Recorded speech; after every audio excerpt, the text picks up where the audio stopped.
Hello again. I wanted to give you another example of how to write a complete paragraph. This time, we're not looking at an expository source that we're writing on. We're looking at a drama. This is something that you would find in our textbook, in collections for literature class. So this was actually something that we did read in class. We may or may not read it this year, depends on what grade you are in.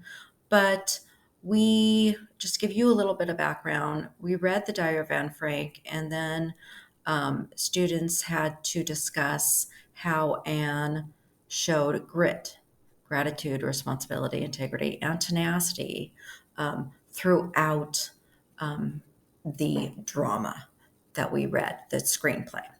So we start with again, our header, name, teacher's name, period, date, title, our introductory sentence. It's set up the same way. We have a topic sentence, we state the title and the author and the thesis of what we are reading. So in this one, we would start out with in the Diary of Anne Frank drama, in quotes, because it is not a book, it is the play, by Frances Goodrich and Albert Hackett.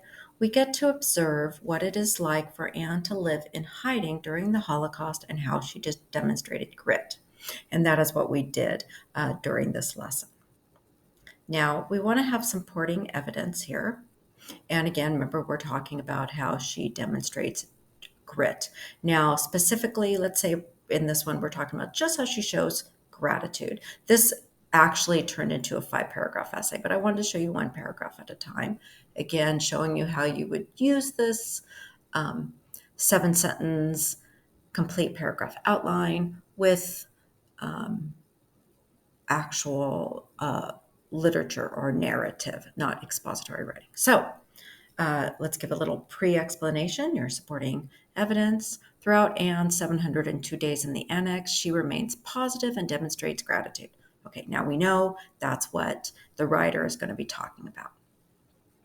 This is a quote, a concrete detail from the actual drama.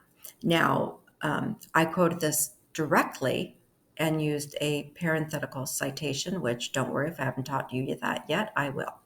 But here's the direct quote. I don't think of all the misery, but of the beauty that remains. Frank, that's the parenthetical citation. Now I'm going to explain that to you. Okay, I'm going to tell you what that means with my commentary. I'm commenting on it. Anne focuses on the positive. She has her family, a place to sleep, shelter, and food. I'm going to continue because this quote means nothing until I explain it, right? She has her diary to confide in and a young new friend, Peter, and even his cat. Remember that Anne had to leave everything behind, even her pet. Meep and Mr. Crowler are examples of the good people willing to help the Franks family, regardless of religion and politics. Okay, all of that are my comments explaining what she really means by this. I don't think of all the misery, but of the beauty that remains. Here's what makes her think that the beauty still remains. Now you have a concluding sentence, one or two, again, restating the thesis. And what we want to restate is that Anne has gratitude, right? Anne is truly appreciative. Anne is truly appreciating the little things in life and being present. This proves that Anne has gratitude.